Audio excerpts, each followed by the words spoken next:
So, chapter 14 begins our discussion of the Civil War. And essentially, let's just keep this in mind too. I am no Civil War expert. I'm sure if you are a deep studier of the Civil War, my details will be wrong. I know about economics and economic history, not warfare or the Civil War. So let's keep that in mind here. Um, what's convenient about the Civil War in our discussion is that it does give us this kind of nice break point between the building of the country.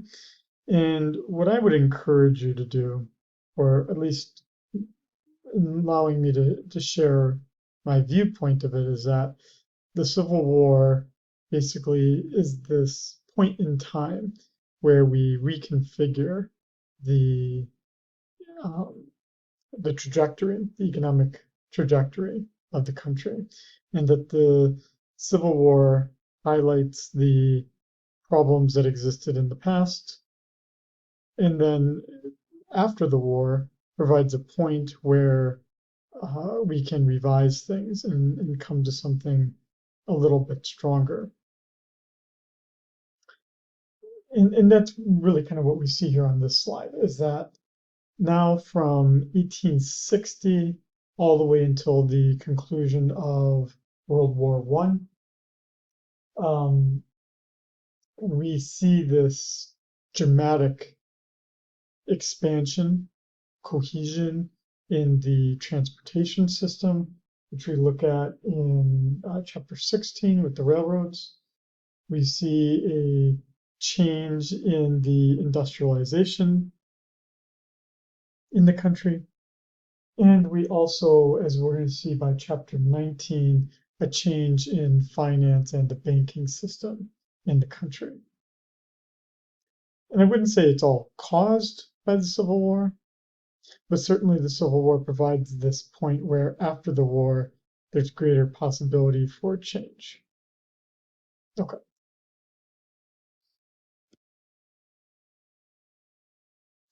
The Civil War also marks this point in time where we start to no longer see the states as much as individual, and we start to see a greater role for the central government, the country, the federal government, and any notions of states' rights. The fact that the North won, we're not gonna, the country's not gonna provide too much of an opening anymore for states' rights. The one thing that, you know, I guess let me make sure here that we don't have yeah, I don't think there's a slide that talks about it, so let me talk about it myself. So I'm going to stay on this slide. It's not on the slide, so I'm not sure why AI didn't even generate any slides about this. But let's just give an overview, at least, of the Civil War. As we know, essentially the slavery issue should have been, in my opinion, should have been dealt with during either the Declaration of Independence or at least with the passage of the Constitution and Bill of Rights. So that means that we should have dealt with it by the close of the 18th century, by the close of the 1700s, but we did not. We thought that not allowing the importation of slaves into the country after, I think it was 1819 or 1812, something like that, we thought that the problem would go away, but it did not. And so you see throughout the early 19th century, throughout this first half of the 19th century, these continual attempts to control the slavery issue, with the Missouri Compromise being one of the more widely known, which was that idea that it's kind of the one-for-one deal, that as a country came into the United States as slave, then the other one would have to be free, and that slavery was forbidden above that one parallel, which was basically Kansas and above, Kansas and north.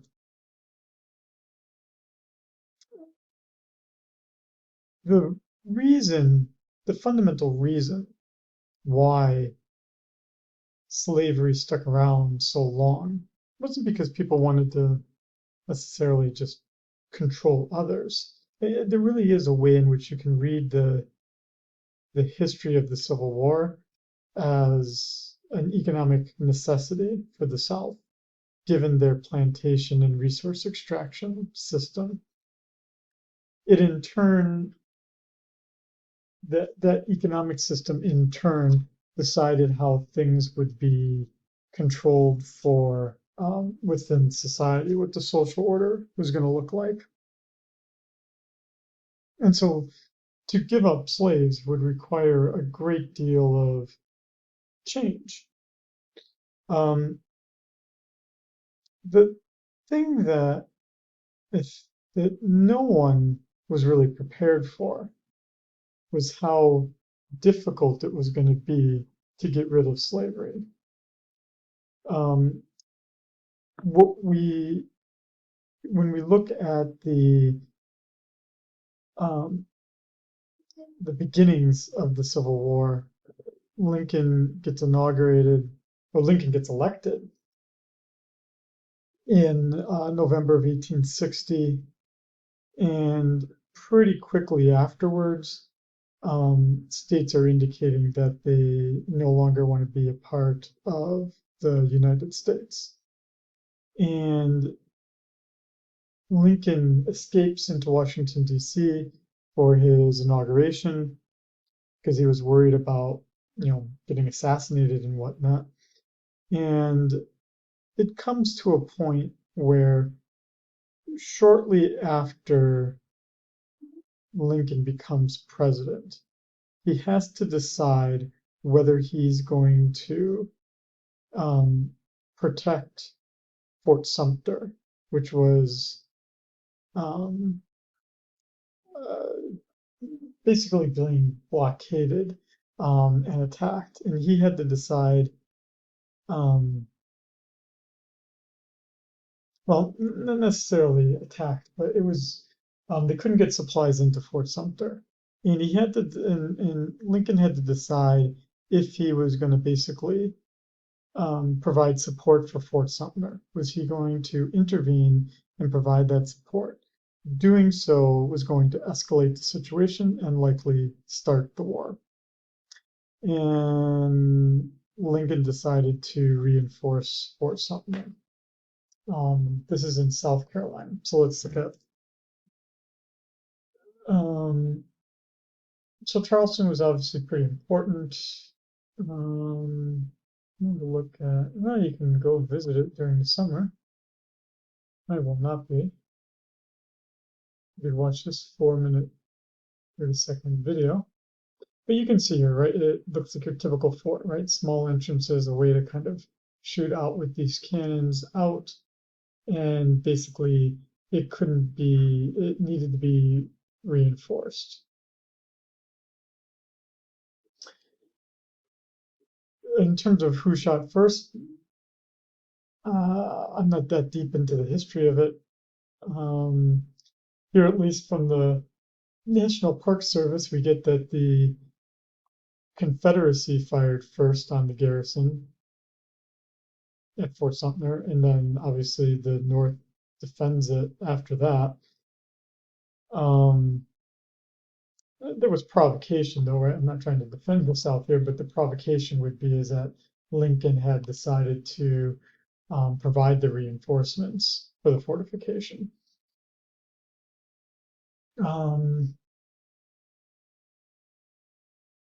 Just making sure here, at least even from the Wikipedia entry.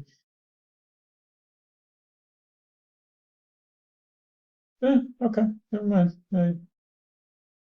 Okay, so there's actually agreement on both sides. Both sides agree that the South fired first. again, all I'm actually saying, not to defend the South, all I'm saying is that the provocation occurred when um, Lincoln decided to provide supplies for Sumter. It looks like Seward was the one that told him to do it, at least if we're looking here very quickly at Wikipedia. Anyway, the fort was running out of supplies and they needed supplies. Lincoln decided to send them supplies. That provocation led to the South firing upon it. Neither side, now here we get to the important part, neither side expected that the war was going to last that long. Neither side was prepared for it to last that long. The North was able to reset itself pretty quickly and prepare for a longer war, but the South was unable to. No one wins in a war. Quite truly, no one wins in a war. And that's doubly the case in a civil war. Both the North and the South lost considerably. Not only the number of people, right? We're talking, well over 500,000 people. But it also, most of the fighting occurs in the South. And so in terms of the infrastructure and the agricultural capabilities of the South, it becomes destroyed. On the other hand, from this chapter, the seeds are planted for a different economy. And that's what we get. The South would say it's fighting for states' rights. I mean, it's also fighting for the kind of economy it is. Both sides faced a people problem in terms of how do you still get the same amount of work done in the country, but also have enough soldiers to fight. But this was even more so the case in the South. There quite simply weren't enough Confederate soldiers. And we actually see this in the book chapter. I actually think this is a pretty telling picture here. I mean, if you look at this, so then among Northern whites in your kind of prime, both working years and fighting years, you've got 6 million people, 6 million Northern whites. And then you've got free blacks, which are located in the North. So it's to be kind of like from the movie Glory and whatnot. So you have 145,000 free blacks. And then border whites, these would be Maryland, maybe even very northern Virginia, 851,000. But so you've got well over half.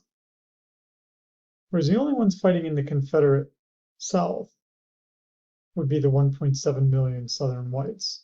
That would mean you've got to split 1.7 million people across both fighting as well as just managing the farms, managing the plantations. Yes, you can still use the 1.2 million that you have for slaves, but now you've even got fewer people watching them and even fewer people chasing them down if they escape plantation.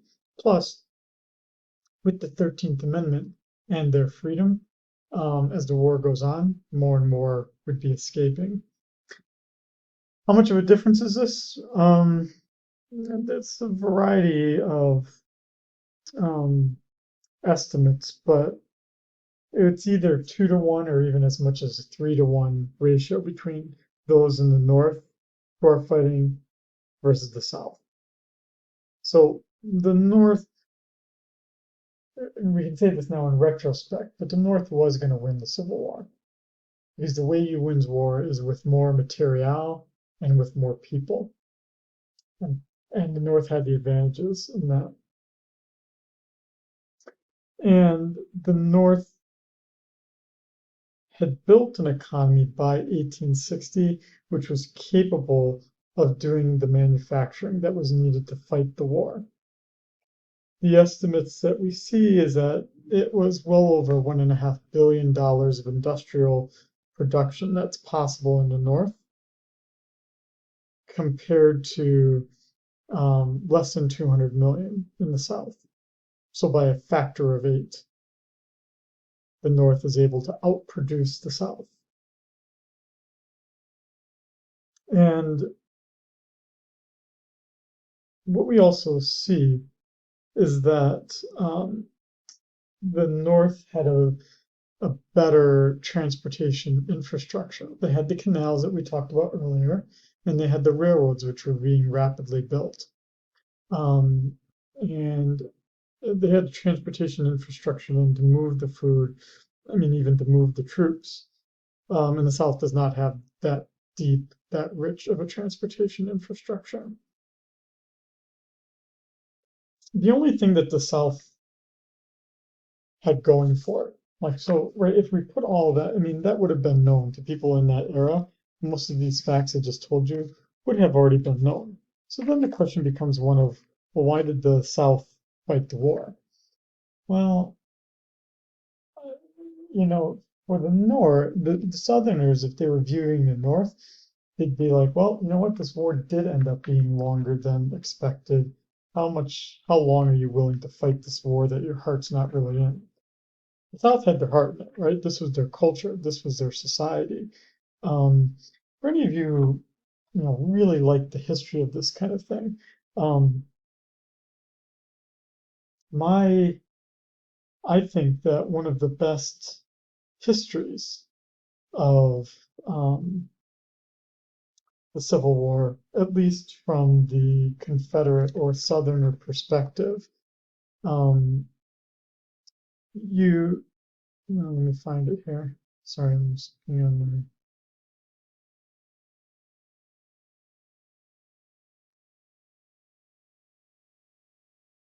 on one of the best histories we have.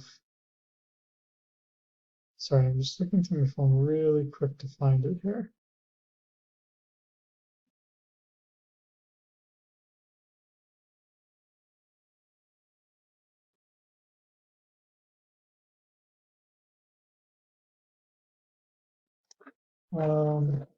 Let me pause it here. Let me find it. Right here. The Shelby Foote. He's an excellent writer. And so even if you're just looking at improving your craft of writing, which is an important college skill, Shelby Foote's your person. It's a 3-book set. It's 1.5 million words. I've I've read parts of it. I do own it, but I've not read it all. It's a big book, big set of books. But he's an excellent writer, and I think that my craft of writing has improved by reading his work. And so if we were to ask someone like Shelby Foote, why does the South then fight this war? For as long as they do, their heart's in it. It's part of their culture, and they think that the North is just going to give up. And surprisingly, perhaps with the um, uh, influence of Lincoln, they do not. And the South, in some sense, can be surprised by that. They weren't expecting that. But again, after the North wins, they now get their way in managing the economy. And now we have a resetting of the economic center of the country away from the South, which had always been the case since the colonial days, where the South and its massive agricultural production set the stage for the entire country's economy. After the Civil War, that's gone. The North winning meant that the country was now going to be fundamentally different, not only one without slaves, but also was now going to operate as a single solitary country. And that they were going to have this stronger economic system and a stronger transportation infrastructure. Um, the difference is pretty quickly between the South and North. When we look at the industrialization or just the changes that they had during the Civil War, is that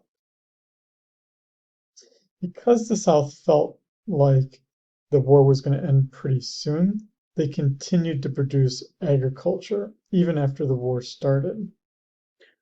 Whereas the North was already sending signals at the beginning of the war that they were not going to end things quickly because they basically um, reconfigured their production to focus on the production of munitions and the production of war goods.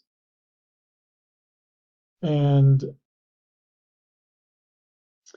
the Confederate government then hurt itself further because the one hope that they had, the one outside hope that they had, was that England would get involved in the war and that they would support the South in their fight against the North. England at the time was importing a great deal of cotton.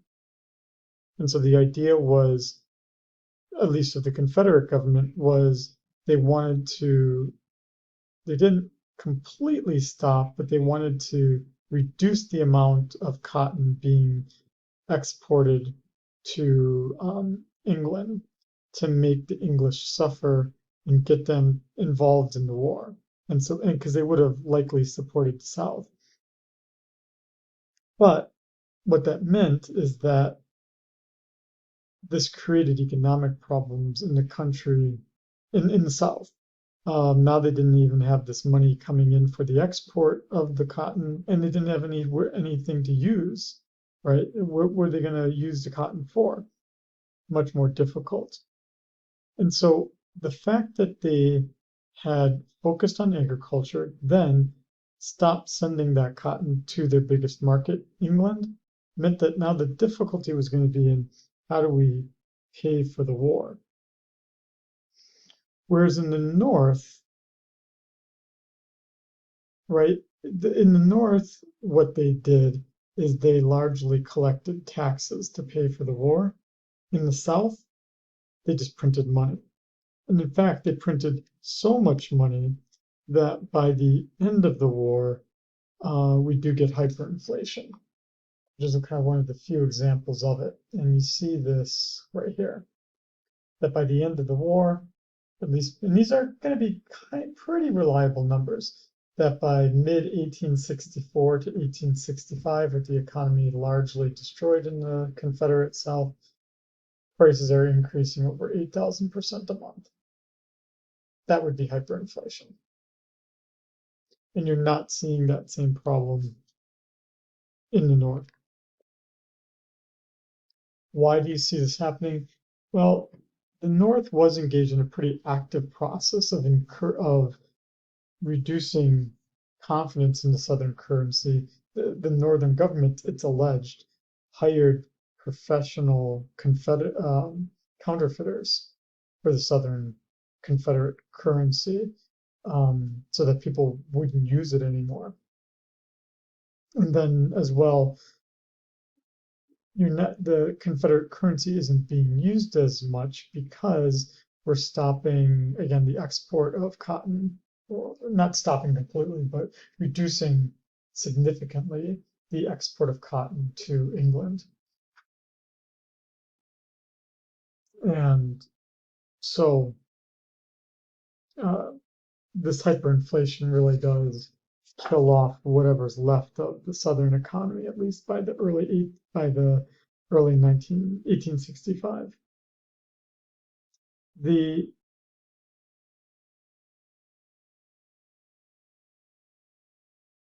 Union, on the other hand, I mean, it did have to print a little bit more currency, and so there was a little bit of inflation, but for the most part, um, uh, the war was paid for in the North with taxes. One of the things that does emerge from a monetary perspective during the Civil War is that, if you remember from the previous chapter, we had this bimetallic system, a gold and silver-based system. And in this gold and silver-based system, the you could only print as much currency as you had gold and silver. That wasn't enough to finance this war, unfortunately.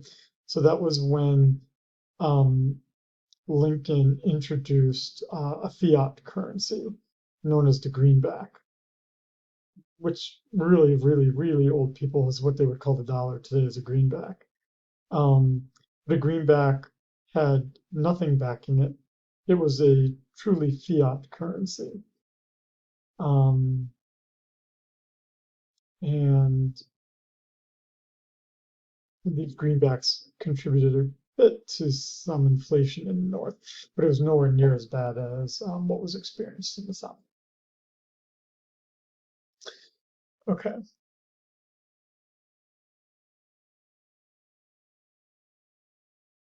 So now when we look at just kind of the general industrialization that's occurring within the North during the Civil War, what we're seeing is there's a pretty strong theory that emerged first from Charles Beard and then later from Louis Hacker.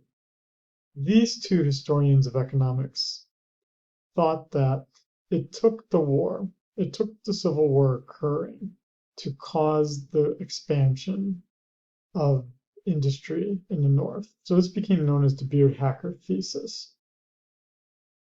And as that with the Civil War, political and economic power is shifting from the south, where agriculture is primary, to the north, where industry is primary.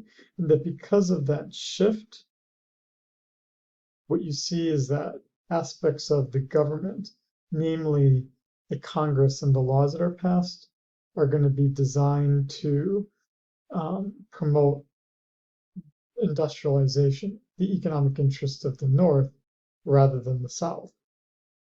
So that would mean that we see, because of this shift of power towards the North, we're going to get the banking system, we're going to get the transportation infrastructure that all helps business grow more, manufacturing grow more. So it was because of the shift of the political power that we get the shift in the economic power. That's the essence of the Beard-Hacker thesis. I would subscribe to that as I mean, this thesis is almost 100 years old, but I'd largely subscribe to that thesis.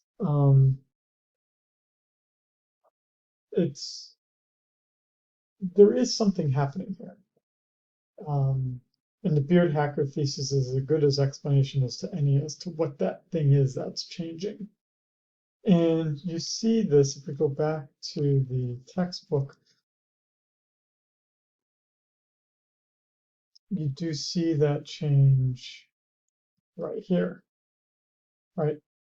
That you see that if you look at the time period before the Civil War, you've got an economy growing at 4.6%, with the manufacturing sector contributing some 7.8, being 7.8% of that. And that as you look after, during and after the Civil War, that you see that the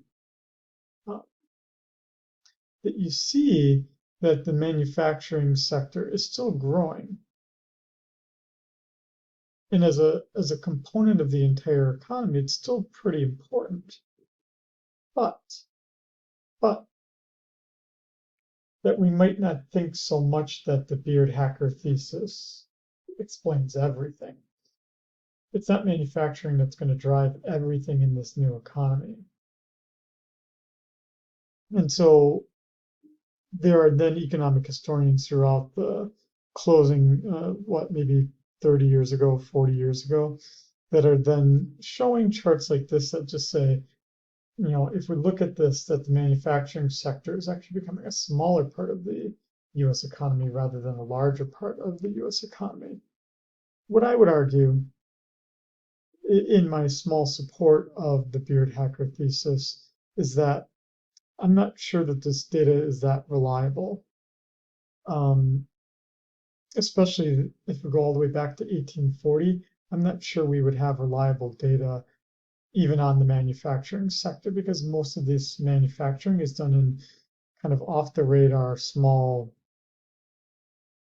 facilities, whereas at least the ones in the closing decades of the 19th century are much larger factories, which would now be on the radar screen. And so, do we think that the Beard Hacker thesis is correct? I'm not sure there's a great deal of evidence either way. Again, all I'm saying is that the one undeniable thing is that the Civil War is that moment of change. And that we do get this shift. Where do we see this shift? We see the shift right here. Right? That if we look at how much is being produced, not in the South versus in the South, is that on the eve of the Civil War, the South is producing more than the North. After the war, the North is producing twice as much.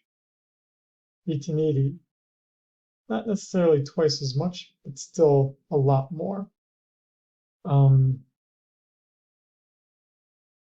That's amazing, right? And it says that something has happened.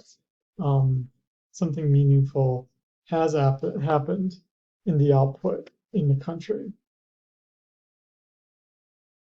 And, it's not for nothing. I mean, you can see the decimation of the Southern infrastructure and just Southern labor between 1860 and 1870, right? The economy is not half, but what, 2/3, lost a third of its size. It got smaller, but then was able to expand in the decades after. What we see as well during this time is we do see this. I'm not sure why they're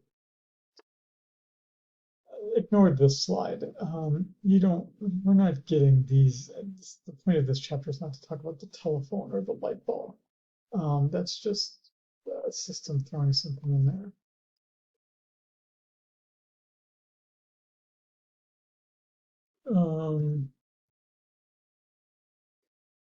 It's a pretty funny AI generated picture of Alexander Graham Bell, though. I guess the phone would not have looked like that.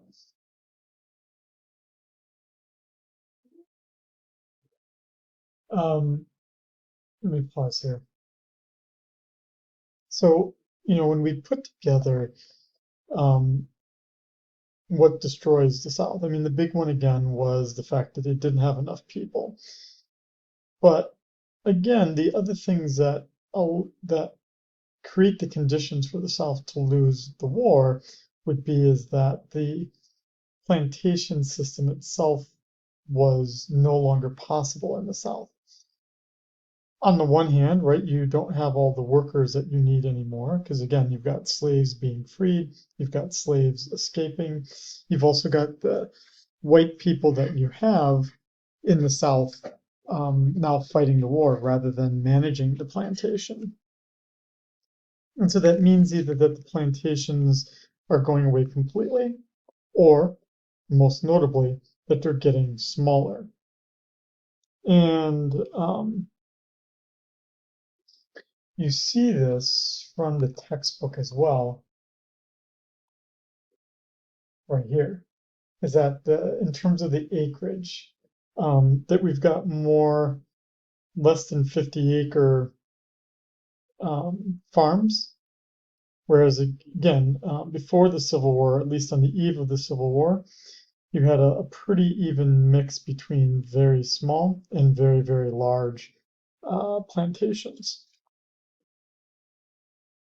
The other thing, though, that again hurts the South dramatically was not being able to continue, not choosing not to sell cotton to England, and in its place, England ultimately didn't get involved in the Civil War. And the reason why they in part, didn't get involved in the Civil War is that England encouraged the growing of cotton in India, Brazil, and Egypt. And so they basically the South didn't have the monopoly on cotton. They turned out to be really cheap producers of it. England really didn't want to get too involved in this war.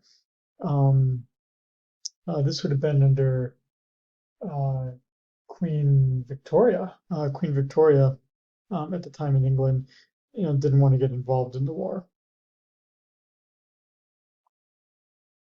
The reasons, though, of why we, kind of push then what we kind of see, how the country becomes different through the war, is that the one thing that does happen, unfortunately, is that we get a greater deal of inequality. The people that are fighting the wars, even from the north, are generally the poor. Back at the time in the north, even if you're a soldier getting drafted, you could simply pay a poor person to take your place in the draft, and that is exactly what the rich would do. That would mean that you're looking at newly arrived immigrants. You're looking at just basically poor people that are doing the dying in this war. And in the South, you also see, again, outside of plantation holders, you're seeing, yes, people that would be free whites, but they were free whites who were poor, and that they would be the ones, again, fighting in the South and dying for the South. Slaves were not being used by the South in the fighting of the war. And so again, the inequality between the rich and the poor just become bigger. One of the things that's notable that we do get, and I'm sorry I'm not looking at the slides too much here because it turns out that these slides are just really bad for this. None of these things, I don't even know where AI came up with this, to be honest.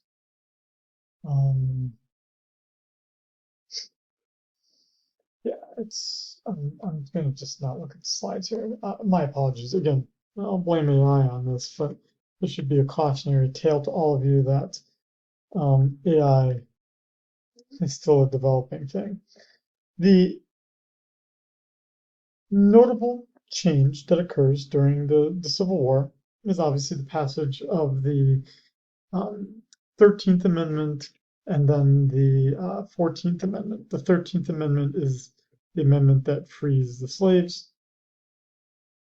And then the 14th Amendment is that we don't have basically the taking of people or their property without there being a process for the taking of their rights or their property, and that everyone has the right to vote, which obviously is going to expand, should have expanded theoretically to blacks. It doesn't, right? It becomes something that we have to fight all the way through the 1960s. So, I mean, the 13th Amendment, that one's a pretty, that one does pass, but what ends up happening, right, is that after the Civil War ends, blacks go back to the plantations that they used to work at and end up just becoming indentured servants rather than slaves, and the conditions are just as bad. After the Civil War had ended, um, the legislature in the United States had given blacks 40 acres, or what's more popularly known, 40 acres and a mule. But President Johnson, the successor to Lincoln, President Johnson vetoed it. So basically, people were promised something and then not given it. And so even after the Civil War ended, the distribution of land had not. So whites still ran the lands, owned the lands. And after the war ended, the Confederates just went back into their positions of power. And to make it even worse, you had the organizations in the South that were still fighting the battles, like the Ku Klux Klan, the KKK. And the KKK is designed to basically keep the social order the same after the war as it was before the war. And they're using violence to do this. So that's stopping blacks from having, even though they have the right to vote, from being able to actually vote. And even if blacks could own land, the Ku Klux Klan would basically stop blacks from being able to own land. Even after the war, Southern white men owned the land. And you didn't really get this onslaught of economic freedom that comes after the war. Instead, what you do see, to some extent, given the conditions that I just described to you, is that if you're black and the war has ended, you're probably going to move. If you can, if you think you can make a go of it. And while some did again just return back to the plantations that they used to work at, quite a few moved to the north. And you do get some migration.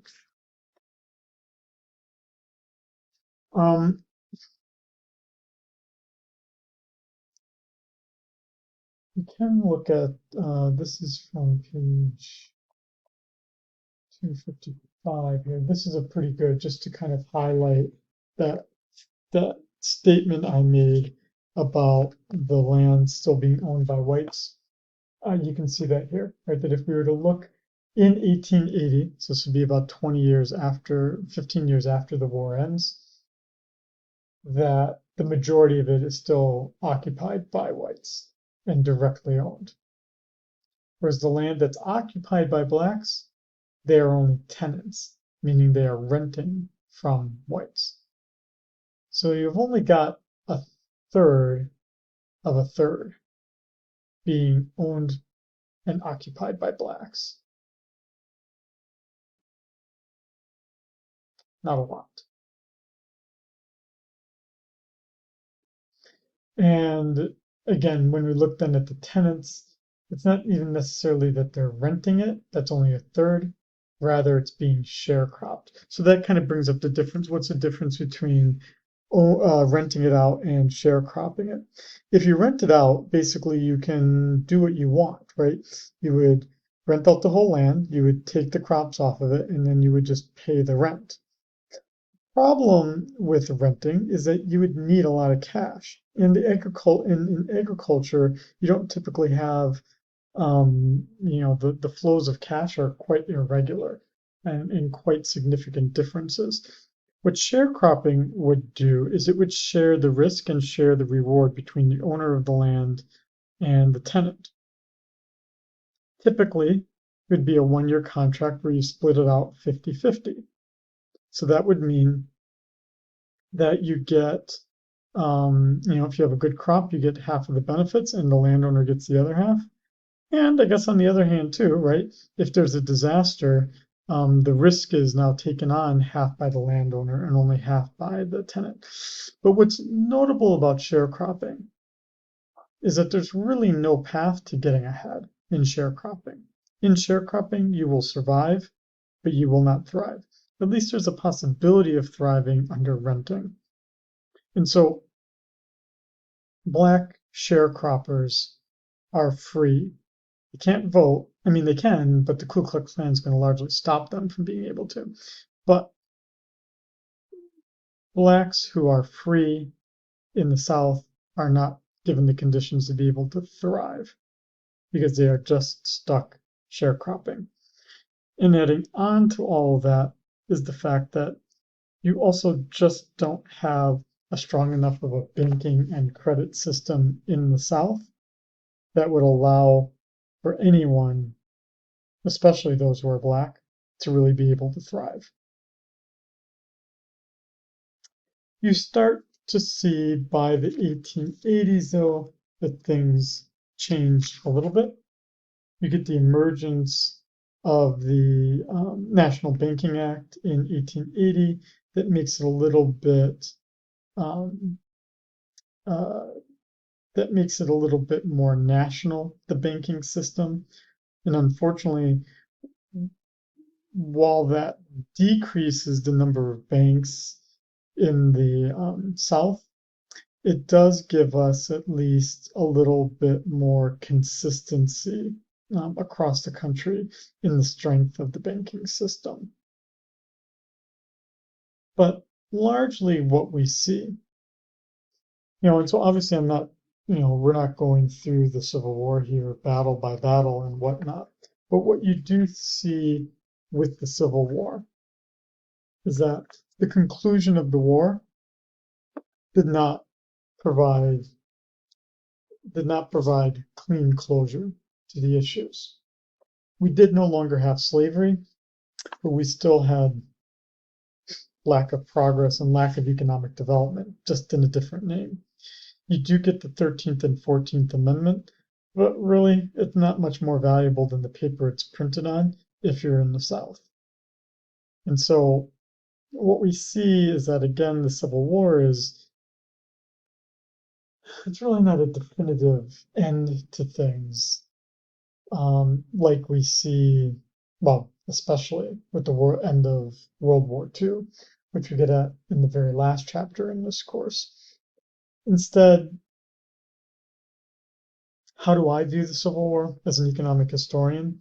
Is that it really just provides a convenient point in time to where we can reset the economy and reset the relationships between the states and the national government. Okay.